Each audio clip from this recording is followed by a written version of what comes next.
Bienvenue au club. Un club auquel personne ne veut adhérer, mais où de plus en plus de parents ont une place attitrée. Tu as cliqué sur cette vidéo parce que tu connais cette douleur. Le sentiment de stupéfaction, de colère, de profonde offense. Tu te demandes, comment en est-on arrivé là? Suis-je une mauvaise mère, un mauvais père? Mon enfant est-il simplement ingrat et irrespectueux? Ces questions sont normales, mais elles mènent à l'erreur. Car que se passerait-il si je te disais que le grand psychologue Carl Jung affirmerait que cette haine apparente de ton enfant n'est souvent que ta propre haine de toi-même, bien cachée, qui te regarde dans le miroir?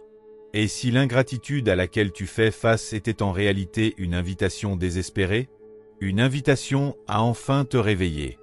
Nous allons aujourd'hui plonger profondément dans le terrier du lapin des conflits familiaux, mais pas avec de la psychologie de comptoir, mais avec la lame acérée des découvertes de Carl Jung. Reste avec nous, car nous n'allons pas seulement analyser ce qui ne va pas dans ta famille, mais je te donnerai aussi des instructions concrètes pour recoller les morceaux. Mais sois prévenu, la connaissance de soi fait mal. Le premier réflexe, lorsque nous sommes attaqués par nos enfants, est de leur rejeter la faute. Nous les qualifions d'ingrats, de gâtés, d'irrespectueux. C'est simple, cela nous soulage et confirme notre sentiment d'être dans notre bon droit. Mais selon Carl Jung, c'est une interprétation fatale. Il nous exhorterait à prendre du recul et à considérer le concept de l'ombre. L'ombre, c'est tout ce que nous n'aimons pas en nous, ce que nous refoulons parce que cela ne correspond pas à l'image que nous avons de nous-mêmes en tant que personnes bonnes, décentes et réussies. Notre paresse, notre envie, notre colère, nos rêves non vécus, nos faiblesses secrètes. Nous avons tous cette ombre. Et parce que nous ne voulons pas la voir en nous, nous faisons quelque chose de très humain, nous la projetons. Nous la voyons de manière surdimensionnée chez les autres. Et nul par cette projection ne fonctionne aussi bien que chez les personnes qui nous sont les plus proches, nos enfants. Ils sont la toile parfaite. Tout ce que tu n'as jamais voulu être, toutes les parts rebelles, chaotiques, déraisonnables que tu t'es interdites, vivent peut-être maintenant joyeusement et de manière provocante dans ta progéniture adulte. Ton enfant te tend inconsciemment un miroir, et ce que tu y vois, c'est ta propre ombre. La haine que tu ressens alors n'est peut-être pas vraiment de la haine envers ton enfant. C'est la vieille haine envers les parties refoulées en toi-même. L'ingratitude n'est donc pas un simple défaut de caractère de ton enfant. C'est souvent juste la réaction à la pression inconsciente que tu exerces. C'est la rébellion contre un rôle qu'il est censé jouer pour toi. Alors, avant d'envisager de déshériter ton enfant ou de rompre le contact pour toujours, faisons une pause et posons-nous une question bien plus inconfortable. Qui doit réellement quelque chose à qui ici? Ton enfant te reproche de ne l'avoir jamais vraiment compris. C'est comme une gifle en plein visage. Tu as tout donné, tu as renoncé à tant de choses. Comment peut-il dire une chose pareille? Peut-être, et cette possibilité est douloureuse, a-t-il même raison? Carl Jung parlait de la transmission transgénérationnelle des complexes non résolus. Cela semble académique, mais signifie quelque chose de très tangible. Nous n'héritons pas seulement de la couleur de nos yeux et de nos biens, nous héritons aussi de nos blessures psychiques, de nos conflits non résolus et de notre honte la plus profonde. Chaque famille a une sorte de grand livre émotionnel où sont enregistrées des dettes et des loyautés invisibles. Peut-être que ton père ne t'a jamais montré comment gérer la colère, alors tu as appris à la ravaler. Cette colère refoulée, tu la transmets, sans le vouloir, à ton enfant. Il sent ta tension inexprimée et y réagit peut-être par une agression que tu ne t'es jamais permise. Il vit ton ombre à ta place et tu le punis pour cela. Nous devons distinguer la micro-culpabilité de la macro-culpabilité. La micro-culpabilité, c'est ce que tu fais consciemment. Le conseil de carrière bien intentionné, le soutien financier, le conseil en matière de relations. Tu penses bien faire. Mais dans le monde des dynamiques familiales inconscientes, ce conseil bien intentionné est peut-être lu comme un contrat d'asservissement. Il s'accompagne d'une attente invisible de gratitude, de conformité, d'un certain comportement. Ton enfant sent cette attente et se rebelle contre elle, parce qu'il doit sauver sa propre âme. La macro-culpabilité est la loyauté inconsciente envers l'ensemble du système familial. Ton enfant refuse peut-être le travail sur que tu lui proposes, non pas parce qu'il est paresseux, mais parce qu'il a inconsciemment pour mission de réaliser le rêve non vécu de ton grand-père de mener une vie d'artiste libre. Ces loyautés invisibles sont comme des bombes à retardement émotionnel. Elles peuvent faire exploser des systèmes familiaux entiers, souvent déclenchés par une dispute apparemment insignifiante. Mais la détonation, le grand boom, la rupture de contact, n'est que le début. C'est le moment où la fumée se dissipe et où, si nous sommes assez courageux, nous pouvons enfin reconnaître les schémas qui ont mené à l'incendie. La bonne nouvelle d'abord, la rébellion est normale. La mauvaise, elle ne s'arrête pas à 18 ans. De nombreux parents pensent qu'une fois la période sauvage de l'adolescence passée, la raison et la gratitude reviendront enfin. Mais ils découvrent alors que le rebelle n'a déménagé que pour une courte durée, pour revenir frapper à la porte à 25 ans et faire laver son linge, tout en critiquant les choix de vie de ses parents. Pour comprendre cela, nous devons à nouveau nous pencher sur la carte de l'âme de Jung, sa théorie des archétypes. Les archétypes sont des images primordiales universelles, des rôles inscrits dans la psyché humaine. Il y a le héros, le sage, la mère, et aussi l'archétype de l'enfant éternel, le puella aeternus chez l'homme ou la puella aeterna chez la femme.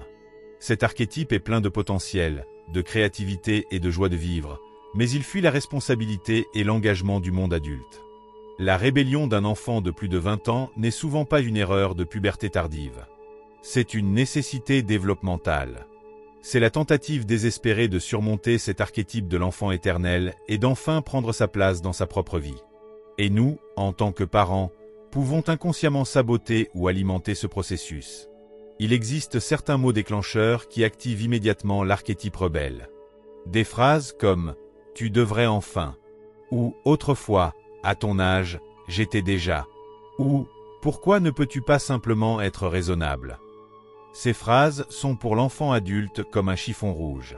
Elles signalent le contrôle, la dévalorisation et un manque de confiance en sa capacité à gérer sa propre vie. Elles appuient sur le bouton qui catapulte l'enfant dans le rôle du rebelle pubertaire, parce qu'il ne sait pas comment se défendre autrement. Le paradoxe ici est l'inversion des rôles qui a lieu. Souvent, ce sont précisément les parents qui n'ont jamais osé se rebeller contre leurs propres parents ou les normes sociales qui poussent inconsciemment leurs enfants à le faire. Ils externalisent leur propre rébellion non vécue. Ils ont besoin du conflit pour se sentir vivants. Ce sont les instigateurs secrets de la rébellion.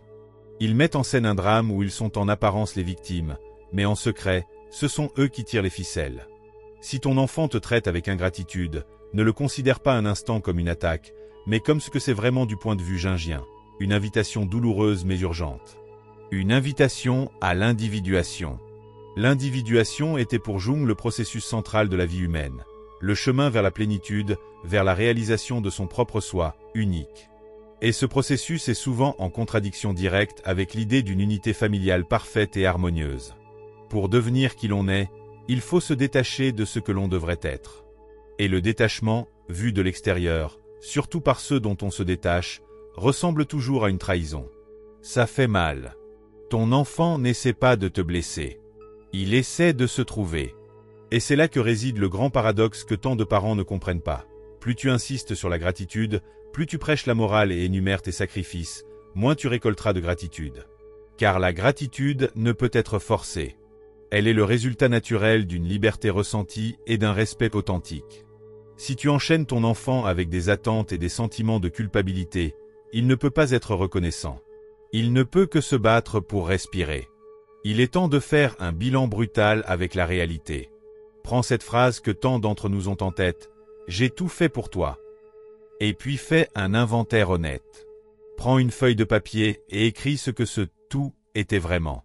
Et puis passe en revue chaque point et demande-toi, « Ai-je vraiment fait cela uniquement pour mon enfant ? Ou l'ai-je aussi fait pour combler un vide en moi ? Pour me sentir utile ? Pour bien paraître devant les voisins ? Pour apaiser mes propres peurs ? » Cet inventaire est douloureux, mais c'est le début de la libération. Il te libère du rôle de victime et te rend ton pouvoir. Assez d'analyse. Assez de vérité douloureuse. Tu sais maintenant d'où vient la fumée. À partir de maintenant, il y a un mode d'emploi. À partir de maintenant, il s'agit de ce que tu peux faire concrètement. Veux-tu vraiment de la compréhension de la part de ton enfant ou, au final, veux-tu simplement de l'obéissance ? Sois honnête avec toi-même. Car voici le marché. Tu n'obtiendras au maximum qu'un des deux. Si tu insistes sur l'obéissance, tu ne récolteras jamais une véritable compréhension. Mais si tu aspires à la compréhension, tu dois abandonner l'idée de contrôle. Le premier pas sur ce nouveau chemin, la boussole familiale de Jung, est le suivant. Enlève d'abord ton propre masque avant de parler à ton enfant. Qu'est-ce que je veux dire par là ? Nous portons tous des masques, des personas, comme les appelait Jung. Le masque de la mère parfaite, du père fort, du conseiller omniscient. Ton enfant sent le manque d'authenticité de ce masque et se rebelle contre lui. La solution est un exercice que j'appelle l'autodéclaration radicale. Il s'agit de dévoiler tes propres parts d'ombre, tes propres erreurs et incertitudes en 3 phrases simples devant ton enfant. Non pas comme une confession, mais comme un geste de connexion humaine. Une phrase pourrait être « Tu sais, quand je te donne un conseil de carrière, je me rends compte qu'une partie de moi a simplement peur que tu fasses les mêmes erreurs que moi ou que tu ne réussisses pas aussi bien que je le souhaiterais pour toi, ce qui a probablement plus à voir avec mon propre ego qu'avec toi. » Boum. C'est désarmant. Une fois le masque tombé, tu peux établir un nouveau système de dialogue. Il se compose de 3 étapes, toujours dans cet ordre. Refléter, valider, positionner. Refléter signifie que tu répètes avec tes propres mots ce que tu as entendu de ton enfant, sans jugement. Par exemple, « D'accord, si je te comprends bien, tu te sens sous pression de ma part quand je te pose des questions sur ta recherche d'emploi. » Deuxième étape, valider. Cela ne signifie pas que tu es d'accord. Cela signifie simplement que tu reconnais que son sentiment est légitime de son point de vue.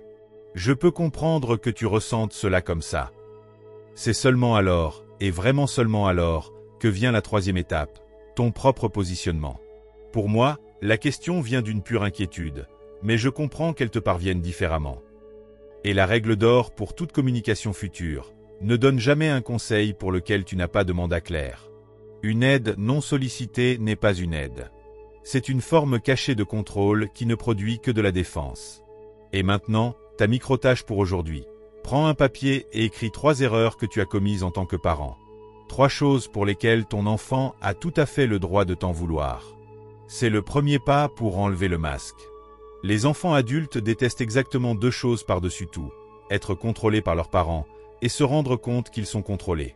Le désir de contact et de proximité est naturel, mais il bascule rapidement dans un attachement étouffant qui asphyxie toute relation adulte. Ce dont nous avons besoin, ce sont des rituels de proximité mature. Un contact sans attachement. En alchimie, Jung parlait du principe de la conjunctio, l'union des contraires. Il ne s'agit pas de fusionner à nouveau en une seule entité, mais de savoir comment 2 pôles séparés et souverains peuvent rester dans une connexion productive et aimante. À quoi cela ressemble-t-il en pratique? Premièrement, remplace le bombardement constant sur WhatsApp par des appels ou des rencontres clairement planifiées. Au lieu des messages quotidiens « Comment ça va ?», souvent perçus comme des appels de contrôle, convenez d'un rendez-vous téléphonique hebdomadaire fixe. Cela crée un engagement et donne de l'air aux 2 parties entre-temps. Deuxièmement, établissez des rituels de séparation symbolique. Cela peut paraître étrange, mais c'est psychologiquement extrêmement efficace. Ce sont de petites actions qui marquent la transition vers la nouvelle phase de la relation.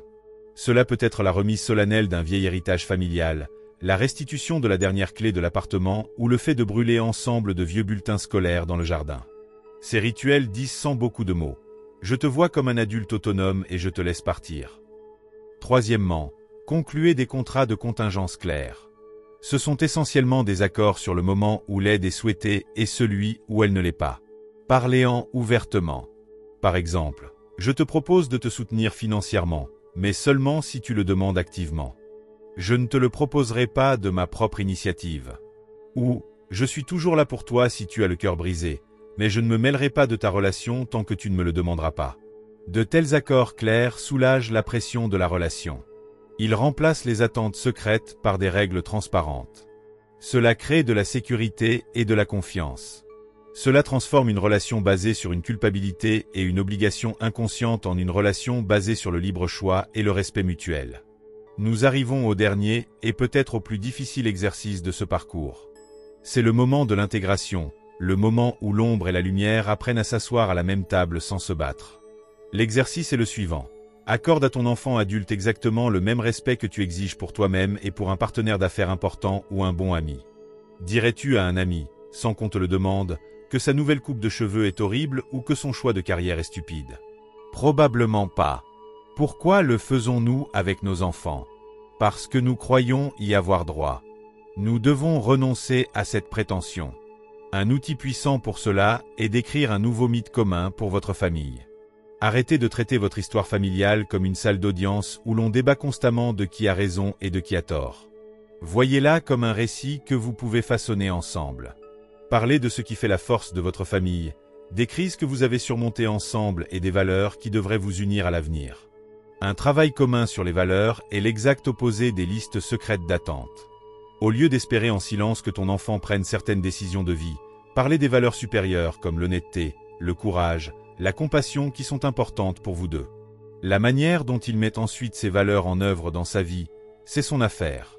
Et enfin, l'étape la plus importante pour la désescalade verbale, recadre le mot ingratitude pour toi-même. Remplace-le par l'expression « poser des limites ». Chaque fois que tu penses « mon enfant est ingrat », arrête-toi et dis-toi plutôt « mon enfant est en train de poser une limite. Il me montre où je suis allé trop loin. » Cela change tout. Cela te fait passer du statut de victime à celui d'apprenant. Mais que se passe-t-il si tout cela ne fonctionne pas? Si le fossé est trop profond et que le contact est rompu? Alors, bienvenue au plan B. Et le plan B s'appelle l'autoprise en charge radicale.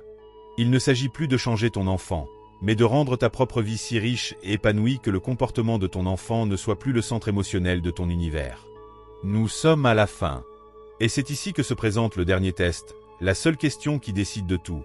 Aimes-tu encore ton enfant adulte ou ne fais-tu que compter les points?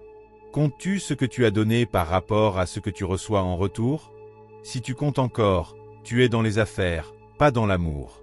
Résumons brièvement le voyage. Nous avons démasqué le choc de la haine supposée comme une projection de ta propre ombre.